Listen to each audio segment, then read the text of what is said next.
Los jefes de Estado y de Gobierno de las Américas se reúnen para reafirmar valores comunes y comprometerse a acciones concertadas con el fin de hacer frente a desafíos presentes y futuros de la región.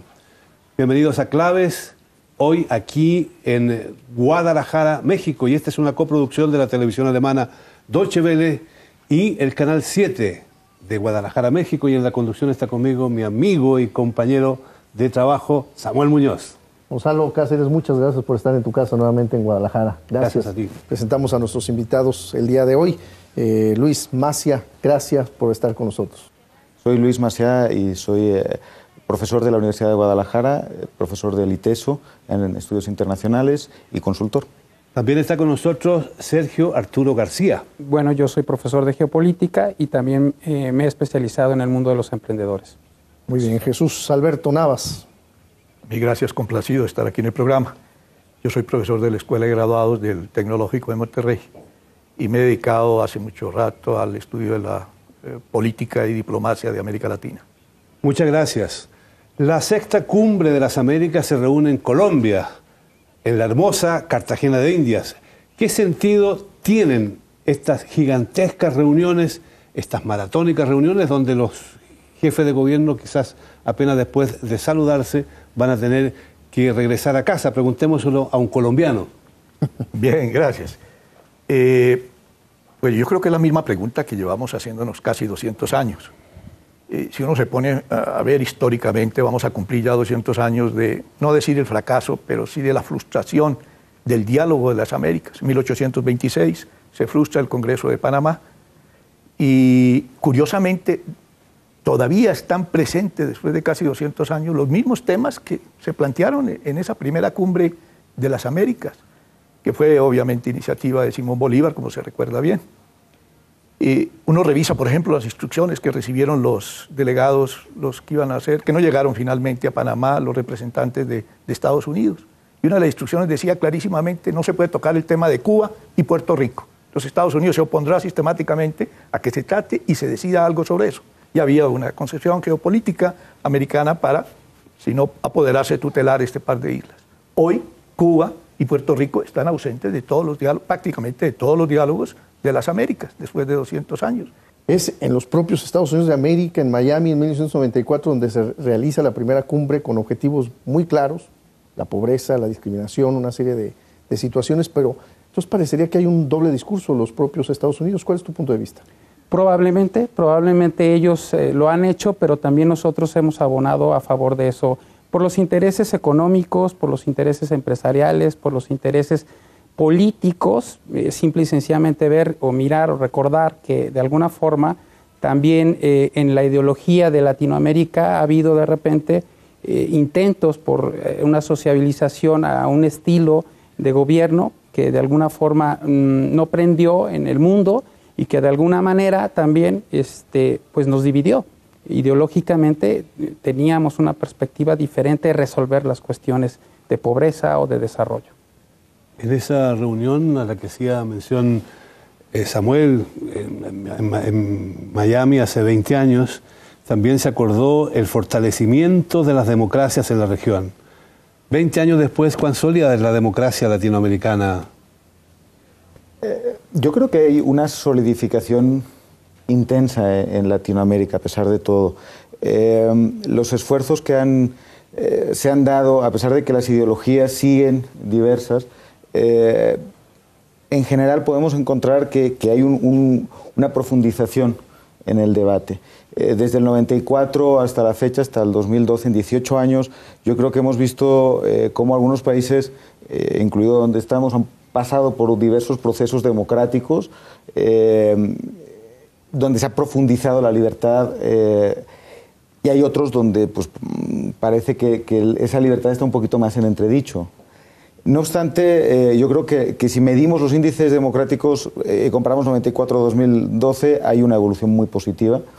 Y realmente el reto yo creo que es profundizar ese elemento, ¿no? La cláusula democrática es una de esa Carta Interamericana de la Democracia es uno de los pocos resultados claros que han tenido las cumbres. Que sirvió en Venezuela para defender a Chávez y que sirvió y que no sirvió en Honduras en medio de un golpe de Estado flagrante. Que ha tenido al final la situación de Honduras al final tuvo un resultado que probablemente no dejó satisfecho a nadie, pero pues ha tenido un resultado aparentemente consensuado, ¿no? Queda muchísimos retos por delante, ¿no? Pero yo creo que hemos estado avanzando. La misma situación de Cuba, que también es otro de los grandes temas de las cumbres, pues el debate está en que Cuba está presentando una evolución, o ellos pretenden presentar una evolución. Pero en ese sentido, ¿cuáles son los retos reales de este momento que tiene la democracia latinoamericana? Que ha conseguido avance en 20 años, evidentemente, pero que hoy día se enfrenta a realidades bastante dramáticas. Sí, yo creo que precisamente es, en primer lugar, que haya una posición conjunta, una definición respecto de esas situaciones que podemos definir como que no son democráticas o que hay un cuestionamiento fuerte, ¿no? Tenemos el caso de Venezuela, tenemos el caso de Honduras, tenemos el caso de Cuba, entre otros, ¿no? Entonces, pues esa definición yo creo que es interesante y particularmente entender esos que siempre ha habido quizás un cuestionamiento hacia una ideología de izquierdas, ¿no? Particularmente en esos tres países. Y sin embargo esa ideología de izquierdas ha tenido una evolución también yo creo que positiva. Los retos es entendernos, es realmente generar unos consensos respecto del respeto inequívoco de la voluntad popular, ¿no? Sea cual sea, y generar la no participación de otros países dentro de los procesos, de ese respeto que decía Juárez al derecho ajeno y a las democracias ajenas, ¿no?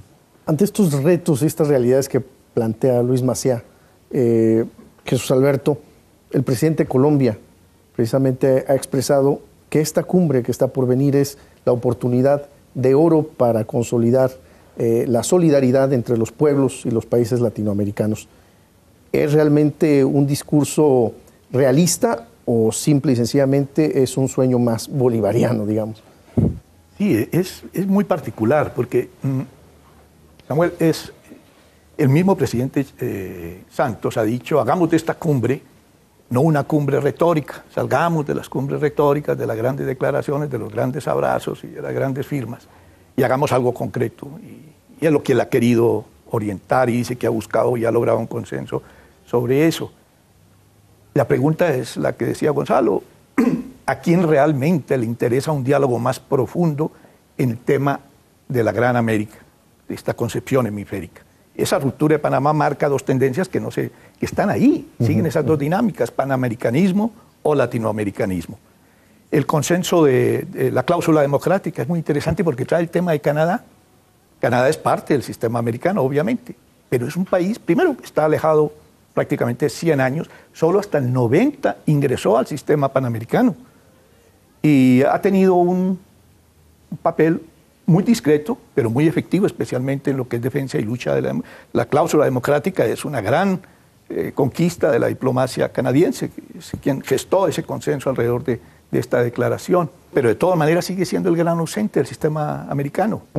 2% de su comercio exterior tiene que ver con América Latina y la mitad es México y Brasil, ¿no? Tiene dos dinámicas distintas en Norteamérica, una con Estados Unidos y otra con México, y nada que ver la de América Latina, la de México con la que tiene con Estados Unidos. Yo creo que la gran incertidumbre es ese. Este continente, yo no sé si llamarlo el continente de las cumbres, es la tentación. O de las incertidumbres. O de las incertidumbres, porque es que es el continente donde más cumbres se hacen. Es que nos pasamos todos los días en una y otra cumbre. Yo no sé cómo manejan estos gobiernos. Alguna vez yo estuve vinculado a la gestión diplomática y manejar todos estos, los preparativos, los consensos previos, los consensos de la negociación y de la declaración final que es la que se firma y luego tratar de implementar eso. Pero es que tenemos UNASUR, tenemos las cumbres iberoamericanas, tenemos el ALBA, tenemos Europa y América. Hace 4 meses acabamos de firmar en Caracas, todos los 33 países, ahora sí con Cuba, ¿no? La comunidad de estados latinoamericanos y el Caribe como sustituto y con grandes bombos allí en el fuerte militar ese ahí en Caracas donde se suscribió esta declaración, ¿no? La sustitución del Grupo de Río, ¿no? El Grupo de los 30, que al fin, pues, después de 20 y tantas cumbres, desembocó en esto. Entre tanto, estamos abocados los latinoamericanos a problemas enormes: la pobreza, los desastres naturales, la inseguridad, los desafíos del crimen organizado, que han sido recogidos como materia de la próxima cumbre de Cartagena, están ahí en la agenda. Pero, ¿basta con mencionar estos temas o habría que hacer algo más para solucionarlos? Bueno, es obvio que habría que hacer algo más. En primer lugar, yo pienso que las cumbres de este tipo son una oportunidad, aunque es poco el tiempo, para hacer vivo y hacer patente el interés que se tiene. A lo mejor es retórica, a lo mejor es publicidad, a lo mejor es simple y sencillamente salir en la foto, pero yo creo que de alguna manera la oportunidad que tengan los presidentes, los pueblos, de estar en interacción y no dejar de hacerlo, permite de alguna manera tener por lo menos acuerdos bilaterales, por lo menos reuniones que permitan entre dos países llegar a un acuerdo específico que tenga alguna acción concreta y que permita de alguna manera a lo mejor mejorar el comercio internacional o de alguna manera puntualizar algún provecho de exportación de petróleo o de alguna manera de consumo de materia prima, etcétera. No olvidemos que ahorita, de alguna forma, América Latina ha tenido un crecimiento importante en cuestión económica, y aunque se prevé que este año, 2012, a diferencia del 2011, se tenga un decrecimiento, sigue siendo un crecimiento importante comparado con países industriales. Y el del propio Estados Unidos. Exactamente. Entonces, eso finalmente da una prerrogativa especial para que tal vez ahora piensen en que hay que voltear a ver, por ejemplo, la educación. Y a lo mejor hay que aprender del pasado y no hacer ese gasto tan grande que se tenía antes, populista a lo mejor, que se buscaba de alguna manera aparentemente grandes obras, pero que tenía poca profundidad en la mejora cultural real del pueblo. Esa puede ser una oportunidad muy concreta que se puede dar. Claro, hay temas en la agenda muy graves, muy importantes, como puede ser el narcotráfico, como puede ser precisamente la exportación de armas de Estados Unidos hacia Latinoamérica, y que de alguna forma, pues sí, no va a ser fácil que lo resuelvan, pero yo creo que estas cumbres dan esa oportunidad de acercamiento bilateral o trilateral para puntualizar aspectos que puedan beneficiar a la región. El tema de la legalización de las drogas, ya el presidente Santos se había manifestado a favor de discutirlo. El presidente Calderón también mostró esa apertura. Del consumo de drogas. Del consumo, exactamente. La liberalización de las drogas. ¿Cuál es la opinión de ustedes en relación a este punto? ¿Será esta cumbre la oportunidad de discutirlo o se tendrá que posponer para un mejor momento? Ya se trató de incluirla en la quinta anterior, en la reunión de Trinidad, y no hubo consenso. Muy tardíamente se volvió a plantear el tema, lo planteó Evo Morales, que viene concretamente con legalización de consumo. Curioso, un país productor, ¿no? Habla que primero legalicemos el consumo. El presidente de Salvador, ustedes lo han tratado en un programa anterior, claro, que se ha pasado, muy bonito programa, ¿no? El presidente de Guatemala, el presidente Santos, desde luego, ahora ha cambiado un poco su discurso. Esto da la impresión de como un juego de póker, ¿no? El comienzo, la apertura de un juego de póker en que muy poquitos están mostrando el juego y lo están mostrando muy tibiamente. Es un problema de una complejidad extraordinaria, porque esa es una cadena y no se puede legalizar una sola, hablar del consumo. Está hecho legalizado el consumo, la dosis personales, pero la distribución y la producción, que va a ser lo complejo. El presidente Santos ha hablado, vi sus últimas declaraciones, de discutir, el tema lo ha suavizado, una metodología, por lo menos de debate, obviamente no de legalización. Hay demasiados intereses enormes detrás de eso, pero es inevitable. Ahí históricamente también nos enredamos los latinoamericanos, nos han vendido un peso demasiado grande. Apenas somos la última coleta de ese proceso de narcotráfico. Es que a todo el mundo se le olvidó lo que fue la guerra del opio, ¿no? Cómo fue que los ingleses acabaron y destruyeron el imperio chino para obligarlo a abrirse al mundo, y le hicieron 2 guerras y metieron y opiopizaron toda la China, 300 millones, de mitad del siglo XVIII hasta mitad del siglo XIX, ¿no?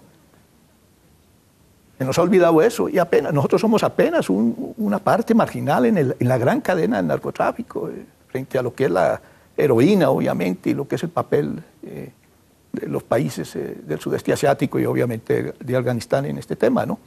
Pero que vamos a llegar al tema y vamos a llegar a la negociación, eso es absolutamente inevitable. Vamos a ver, porque Estados Unidos dice también que está dispuesto a conversar, que no se va a negar.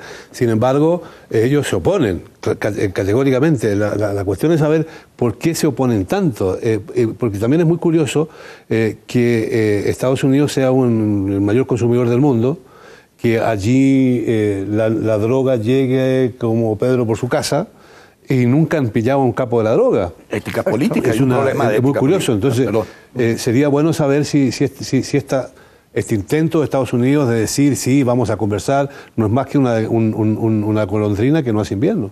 El tema es un poquito lo que comentaba el doctor, la doble moral, ¿no? Las guerras del opio es genial, definitivamente, como el mayor imperio del mundo, que fue el británico, fue un narcotraficante, defendió el narcotráfico, ¿no? En el caso como decía el doctor, a pesar de que es marginal, realmente podemos decir, y la revista Forbes establece que de los hombres más ricos del mundo, uno de ellos, el Chapo Guzmán, están viviendo de eso y está generando ahí un negocio enorme. Y definitivamente, si analizamos bien el capitalismo basado en esa distribución, es excelente, ¿no? O sea, el narcotráfico es, por definición, capitalista. O sea, están llevando, el narcotraficante tiene dinero en efectivo, se genera liquidez en los países, entonces, pues tiene unos efectos económicos muy poderosos. La mayor economía del mundo es consumidora. Latinoamérica es productora y traficante, ¿no? Y aún siendo productora y traficante, se generan enormes riquezas. Bueno, ¿qué riquezas podemos extrapolar? ¿Qué tipo de riquezas deben estar generando el comerciante, el minorista, por así decirlo, de Estados Unidos? Lógicamente, ahí partimos de una doble moral grave. Es curioso que todos los presidentes o expresidentes, el caso de México, el caso de Colombia, han dicho, la solución es la legalización. El mismo presidente Calderón dijo, sí, la solución es la legalización en Estados Unidos. ¿No? Pero si tenemos que una hoja de coca que no sabemos cuánto pueda valer, pues, centavos, casi nada, en el mercado procesado se convierte en decenas de dólares, pues es un negocio redondo, ¿no? Mientras sea negocio, mientras estemos en un narcocapitalismo, definitivamente va a ser muy difícil esa erradicación del problema. O sea que en la cumbre no podemos esperar que bonitas palabras, pero ningún avance serio, concreto, tampoco con respecto a este tema. Yo no creo que nadie le vaya a poner el cascabel al gato. Es una decisión que muchos políticos deberían de tomar, pero insisto, es curioso que todos los expresidentes dicen es la solución. Pero en sus mandatos no. Vamos a matizar la declaración con esos, vamos a juntar 5 o 6 verbitos de esos típicos, recomienda, se sugiere, crear una mesa y continuar debatiendo el tema, y ahí se va a acabar el asunto. Ahí hay un tema ético-político muy de fondo, que obviamente va dentro de la ética anglosajona no plantearlo abiertamente, como tendría que plantearse.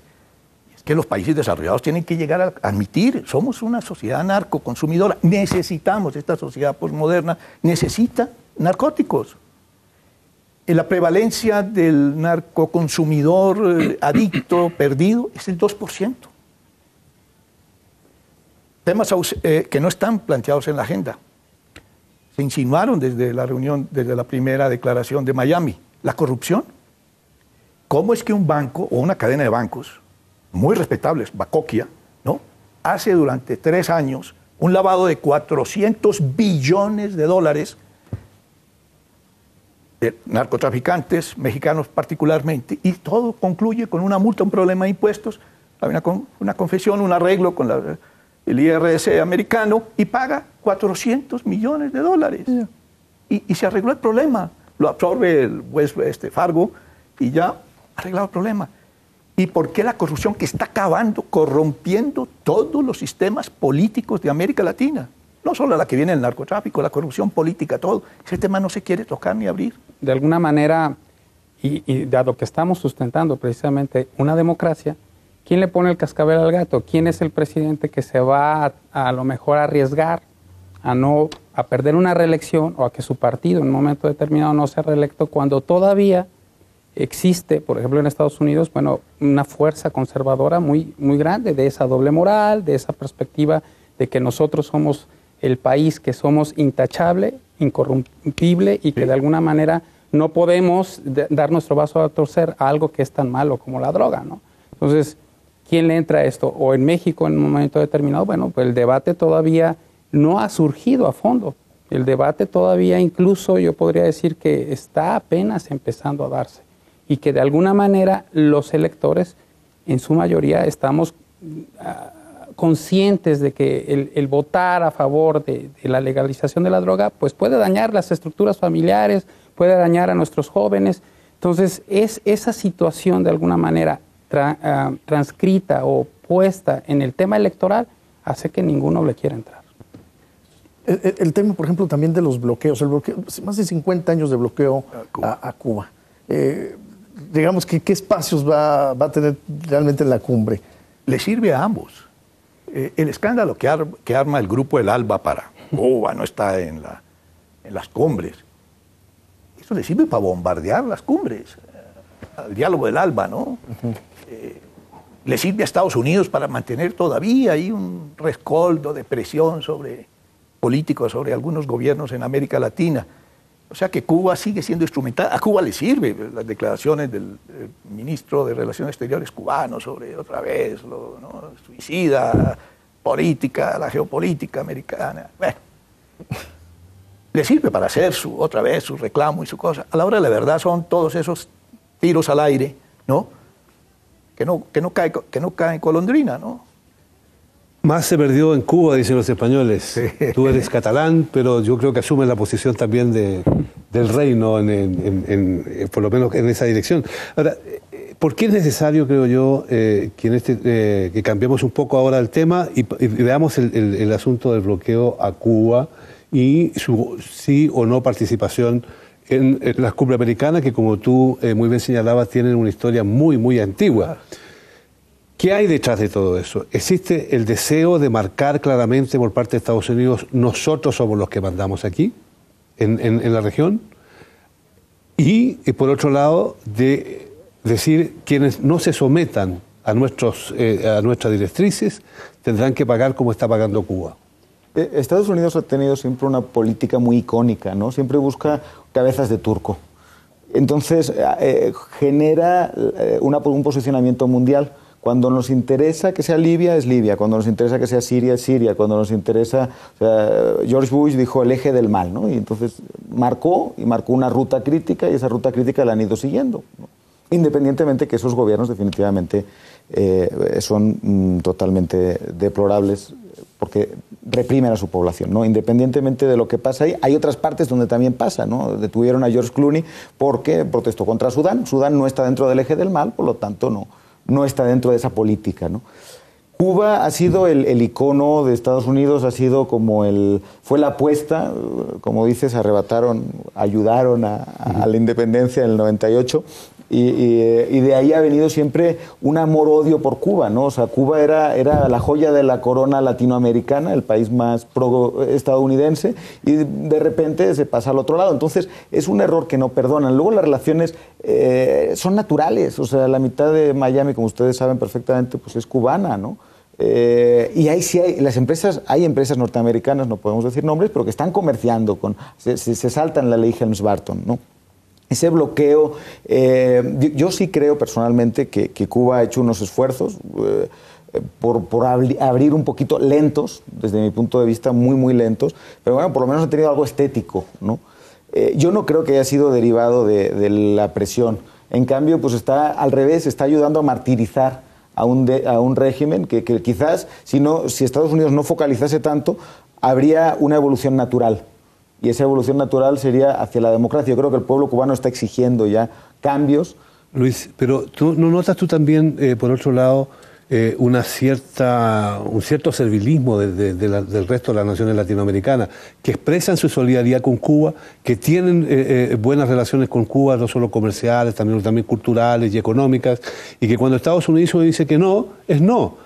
Ninguno de esos países se levanta para decir, salvo, digamos, lo que han hecho algunos del ALBA, pero el resto, que también tiene relaciones, para decir, no, nosotros queremos que también estés Cuba, si Cuba quiere venir, que venga.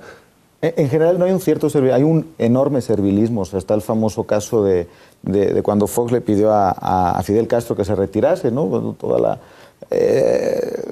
los errores diplomáticos que implicó, ¿no? Realmente Cuba no es el monstruo que nos están pintando, no es el país totalmente alejado, pero a la hora de tener relaciones con Cuba parece que sí estemos con un empestado, ¿no? Con una persona que está realmente fuera del mundo, y es por una cuestión icónica, ¿no? Y implica mucho esa posición de ordeno y mando de Estados Unidos, que, como decías al principio, Hillary Clinton al inicio de su mandato como secretaria de Estado dijo: mis prioridades son, Asia, Europa, me interesa África, y luego también está Latinoamérica, ¿no? Y es una declaración pública, ¿no? Al pobre ex embajador Aguilar Ciencer lo corrieron por decir que México era el patio trasero, ¿no?, de Estados Unidos. Definitivamente no hay una política autónoma tal y como deberíamos de tener, ¿no? En el caso de Estados Unidos, de la propia base militar en Guantánamo, que además de tener una cárcel ahí que está al margen de cualquier legislación internacional, ¿cómo se puede conciliar esta posición al respecto de los pueblos y de su propio, en el marco del propio derecho internacional? Bueno, yo creo que es cuestión de tiempo y de personajes. Es decir, yo tengo la concepción o la idea de que de alguna forma las cosas se van dando paso a paso. Concretamente en Cuba, bueno, sí, hablamos de alguna forma de ese pie que está puesto para no me lo quiten, pero también por otro lado, ellos no han hecho una tarea que también ya tendrían que haber hecho. Lo van a hacer paso a paso. No es tan fácil y no es de la noche a la mañana que Raúl Castro y todavía viviendo don Fidel, pues de alguna forma abran a elecciones libres y se arriesguen a no sé qué resultado, la verdad, pero de alguna forma eso se va a tener que dar. Y tal vez también un día un presidente de Estados Unidos diga: bueno, pues ya retiramos nuestra base de Guantánamo, que efectivamente es un desastre para la humanidad tener algo que es un ícono de la opresión, ¿no? Un ícono de la opresión. Y hablando de Guantánamo y de la soberanía que reclama con derecho Cuba, hay que decirlo, también no es el único problema que tenemos de ese tipo en América Latina, y concretamente en el último tiempo el caso de las Malvinas ha adquirido una enorme significación. Por ejemplo, en la reciente reunión de cancilleres de UNASUR en Paraguay hubo una enorme solidaridad, una clara solidaridad con Argentina en relación con este tema. Jesús, ¿podemos esperar algún resultado en esta dirección en Cartagena? Porque los países latinoamericanos le harán presente a Estados Unidos: señores, mire, nosotros en este tema estamos con Argentina. Eso por un lado, y por otro lado Estados Unidos dirá: no, está muy bien, pero yo estoy con Gran Bretaña. Sí, yo creo que va a repetir, no ha cambiado la política de la misma guerra de las Malvinas, la política pseudo-conciliadora que quiso intentar Estados Unidos. Yo tengo la impresión que si el tema finalmente se incluye, va a ser también una de estos golpecitos de pecho, de hombro, que le vamos a dar a Argentina. Sí, tú tienes razón, hay que seguir, y va a haber solidaridad latinoamericana, desde luego. Estados Unidos se abstendrá. Los del ALBA no sé qué papel jueguen finalmente en la firma de la declaración final.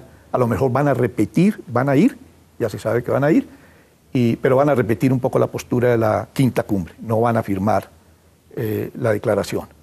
Entonces se va a quedar como uno de esos temas más. Ahora, a mí me gustaría volver en un tema que dejaste tú planteado, a esta pregunta de Samuel. ¿Hay alguna posibilidad que realmente avancemos a compromisos más concretos en esta y en las demás cumbres?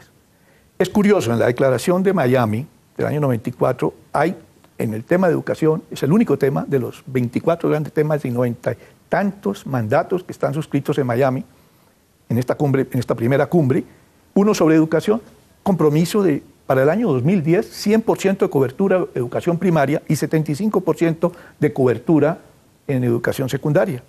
Hoy llegamos con un poco de euforia, tú también los has mencionado.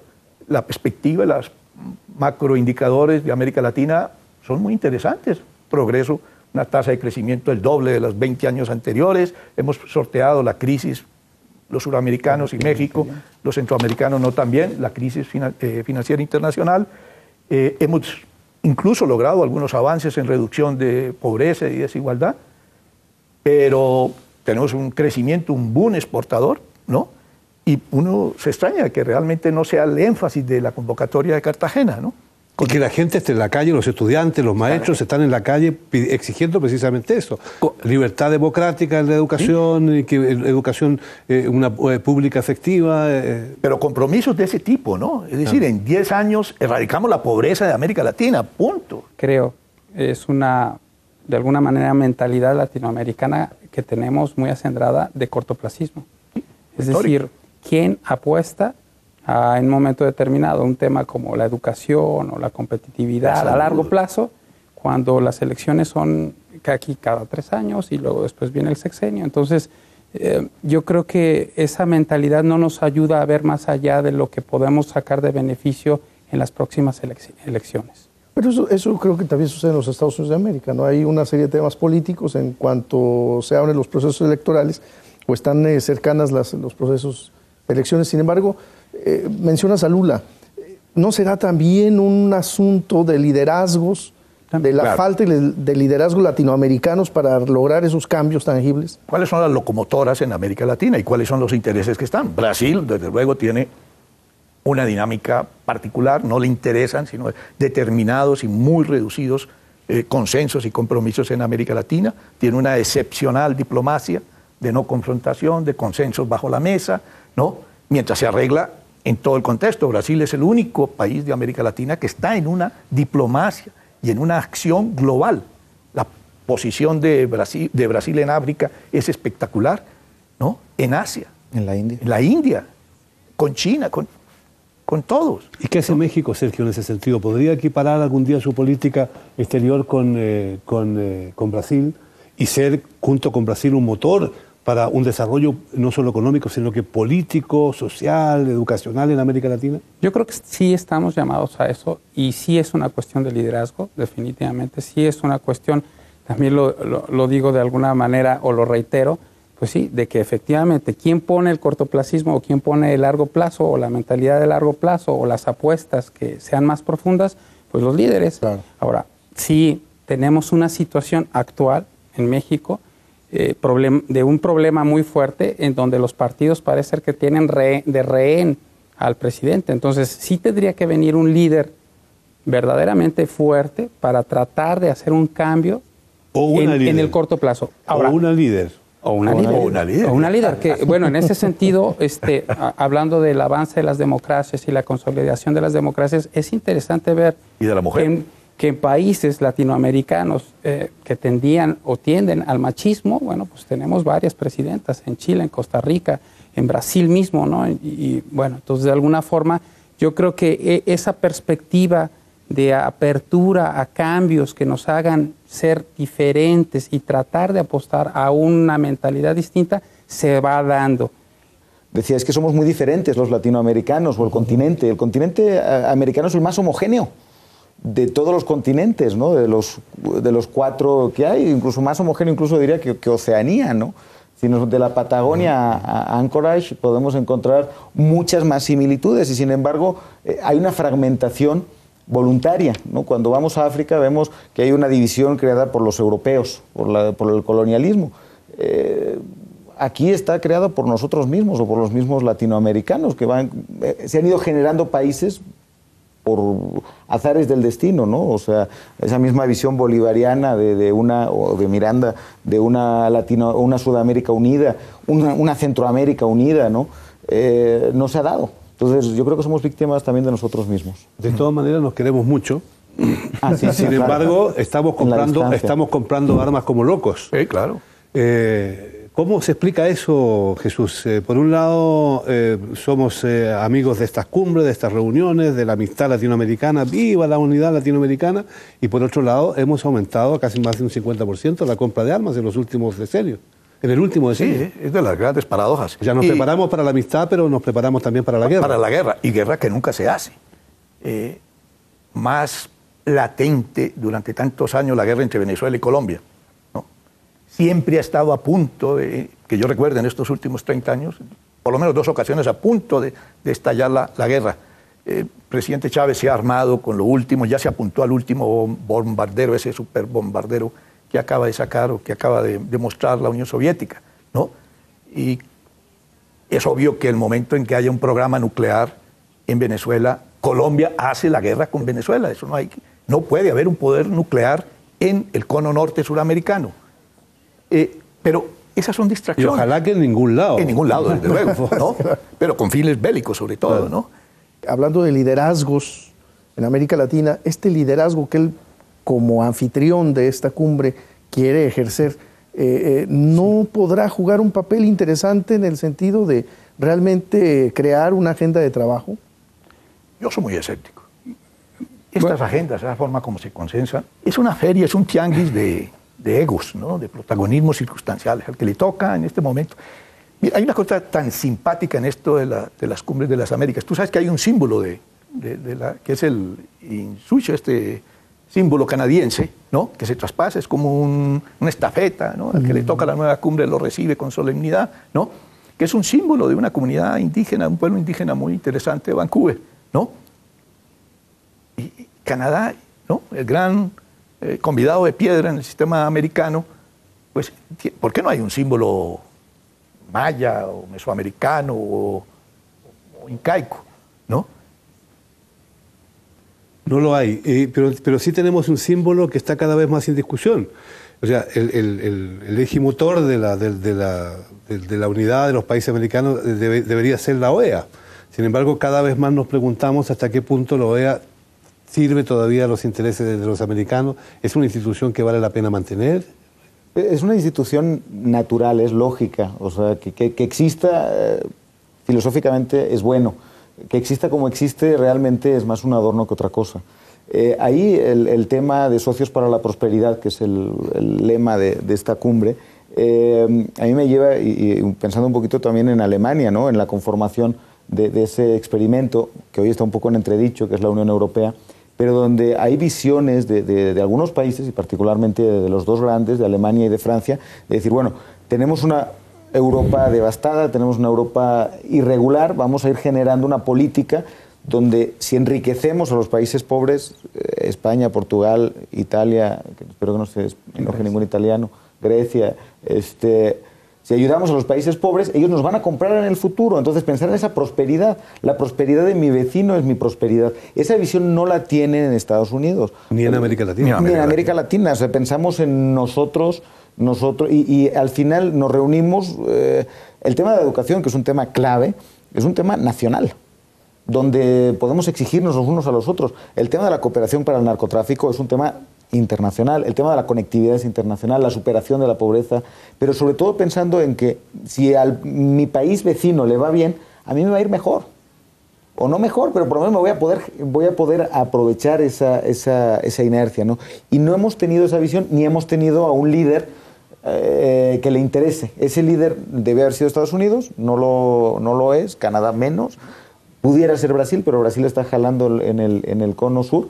Y México debería ser ese liderazgo que también está ahí pendiente. Sergio, quizás lo que nos falta en América Latina son dos aspectos a un nivel muy importante. Por uno, consensos nacionales, donde las principales fuerzas políticas de los países digan esto es lo que queremos para nuestros países y en esto nos pondremos de acuerdo a pesar de todas las diferencias, que fue lo que hicieron, por ejemplo, después de la guerra los los socialdemócratas y los demócratas cristianos en Alemania. Y lo que dijeron fue precisamente eso, o sea, vamos a construir un estado de bienestar social porque en la medida en que le vaya bien, o más o menos bien a todo el mundo, nos va a ir bien a todos y a partir de ahí podemos construir algo. Y por otro lado, que los latinoamericanos como países podamos hacer algo similar. Sin esas dos grandes coincidencias, ¿viviremos del chascarro y de la fotografía de las cumbres? Sí, digo, yo creo que estaríamos condenados a ello, pero efectivamente el tema es la agenda de cada país, ¿no? Es decir, ¿cuál es tu agenda México? ¿Cuál es tu agenda Argentina? ¿Cuál es tu agenda Perú? Y de esa manera ver cómo al final de cuentas va a haber coincidencias y esas coincidencias habría que entonces engarzarlas o de alguna manera conectarlas. Yo pienso que efectivamente Brasil, Chile, de alguna manera han definido un planteamiento de actividades, un cronograma de actividades que les ha llevado a ir consolidando su economía, a ir consolidando su cultura y su educación, y a muchos otros países nos está faltando eso, por las diferencias internas que planteamos de alguna manera partidistas o incluso ideológicas. No, y sindicales. Aquí en México el tema sindical en la parte educativa es un terror. Exactamente. Y lo mismo que pasa en Petróleos Mexicanos. Brasil tiene Petrobras y ahora está dando incluso asesoría, está excavando pozos petroleros en otras partes del mundo. Y cuando en Petróleos Mexicanos no han sido capaces de sacudirse ese sindicalismo, al igual que el propio CENTE, ¿no? Hace 30 años Petrobras estaba peor que Pemex. Por supuesto. Hoy es el quinto operador energético en el mundo. Bueno, un ejemplo de estas situaciones, el acuerdo al que acaban de hacer los presidentes de Estados Unidos y de México para una explotación en los mares a profundidad. Y bueno, parte de esa indefinición de agenda hace que esté atorado esa perspectiva. Y no sé cuándo se vaya a desatorar o cómo vaya a hacer que los partidos tomen la iniciativa de resolver un tema que tarde que temprano se va a convertir en crítico para México. Yo quisiera una frase de cada uno de ustedes, diciendo cuál será el titular luego de realizada la cumbre. Yo creo que va a ser una frase muy bonita, algo así como los presidentes, América se une en pos de la prosperidad, pero definitivamente después de esa frase yo creo que vamos a seguir igual. Jesús. Yo coincido con ese título, pondría un subtítulo, lo mismo de lo mismo. Yo pensé que el sentido de la pregunta iba a ser como lo que nosotros quisiéramos que sucediera. Yo pediría o pensaría que nos hace falta volver a lo básico, la educación, y después de ahí subir el nivel. Desgraciadamente, bueno, sí coincido con mis colegas en el sentido de que será pan con lo mismo. Y así llegamos al final de una nueva edición de Claves aquí en Guadalajara, México.